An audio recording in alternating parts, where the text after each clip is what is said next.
Hey everyone, and welcome to RUBIN'S Mind Lab, where we break down the latest research into what it really means. Ever wonder why you can't stop playing that VR game and end up feeling sick? Well, today we're diving into how scientists are figuring out when virtual reality just becomes too much. So, you are probably familiar with virtual reality, right? It is amazing. You can explore new worlds, play games, and feel like you are really there. But for many people, there is a downside. It is called cybersickness. Think of it like motion sickness, but caused by what you see in VR. It can make you feel dizzy, nauseous, or give you a headache. And it's a huge problem that stops lots of people from enjoying VR. Scientists have ways to measure this sickness, like the Simulator Sickness Questionnaire, or SSQ for short, and another one called the Fast Motion Sickness Scale, or FMS. But here is the tricky part. Knowing your score doesn't always tell you what will actually happen. Like, if you get a score of 20 on the SSQ, does that mean you are definitely going to quit the game, or are you probably okay? It's hard to know for sure. That is where this fascinating study comes in. The researchers wanted to connect those numbers on the sickness scales to something real and observable. What is the most obvious sign that VR is too much?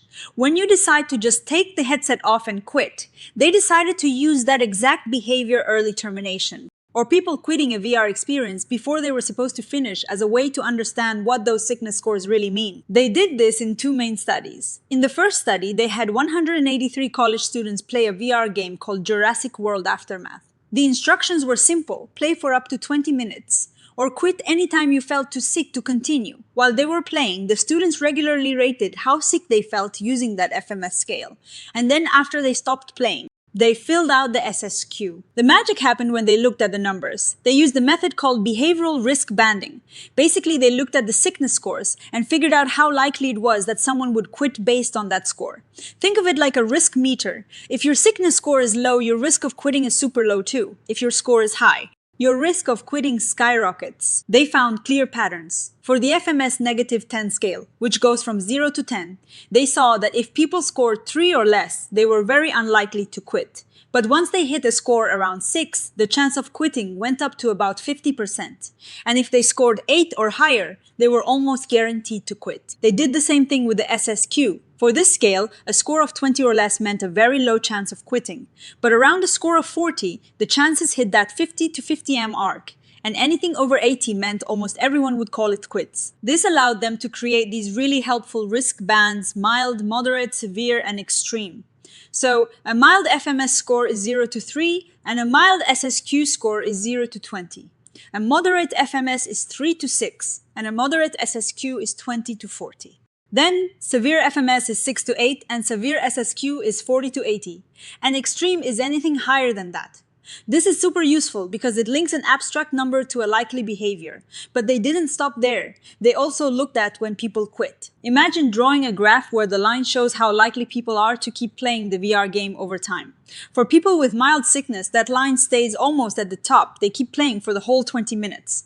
But for people with severe or extreme sickness, that line drops off very quickly, meaning they quit early. The moderate group, as you might expect, falls in between, showing a middle ground where people might last a while but eventually quit. They saw a similar pattern when looking at the SSQ scores and when people quit. Now, a really important part of good science is checking if your findings hold up. So, in study 2, they took the exact same risk bands they created in study 1 and applied them to a new group of over 300 students. This time, the students played different VR games, and some of them even used special tricks to try and reduce sickness, like narrowing the field of view or making turning happen in quick jumps instead of smoothly. And guess what? Even though the exact number of people who quit might have changed depending on the game or the tricks used, the meaning of the risk bands stayed the same. Mild scores still meant low risk, severe, and extreme scores still meant high risk, and moderate scores were still that transitional zone with more variability. This is huge. It means these risk bands based on quitting behavior are pretty reliable, whether you are playing a specific VR game or using some special technology to make it less sickness. Inducing the idea that a certain sickness score puts you at a particular risk of quitting still holds true. They even looked at the time to drop out again in study 2, and the patterns were consistent. Mild sickness meant you could play for the whole session. Severe meant you'd likely quit fast, and moderate was again that unpredictable middle ground. So, what does this all mean for us? Well, it is a big step forward in understanding cybersickness. Instead of just reporting a number, researchers and game developers can now use these wristbands to get a much clearer idea of how likely someone is to feel sick and quit. If you are developing VR experiences, this means you can use these bands to test if your game is making people too sick. If many players are falling into the severe or extreme categories, something needs to change. If most are in the mild zone, then you are probably good to go. It also helps us understand individual differences. Some people are just more prone to cybersickness than others. This research suggests that studying people in the moderate risk band, where there is a lot of variation in how long people can tolerate VR, might be the best way to figure out why some people get sick and others don't. Of course, no study is perfect. The researchers point out that these findings are based on college students playing games for about 20 minutes. Tolerance might be different for older adults, younger kids, or if you are using VR for hours on end, or for something besides gaming. Also, not everyone quits when they feel sick. Some people just power through.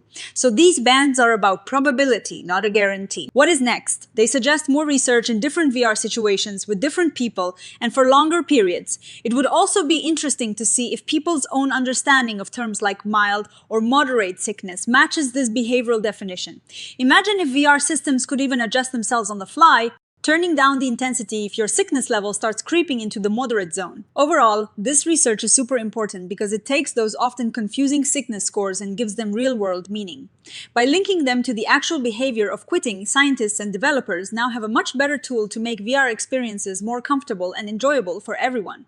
It's all about making sure that virtual worlds stay fun and don't make us feel physically ill. What do you think about this research? Have you ever had to quit a VR experience because you felt too sick? Let me know in the comments below, and if you enjoyed breaking down this science with me, please give this video a thumbs up, subscribe to RUBIN'S Mind Lab, and hit that notification bell so you don't miss our next exploration into the fascinating world of psychology and human behavior. Thanks for watching, and I'll see you in the next one.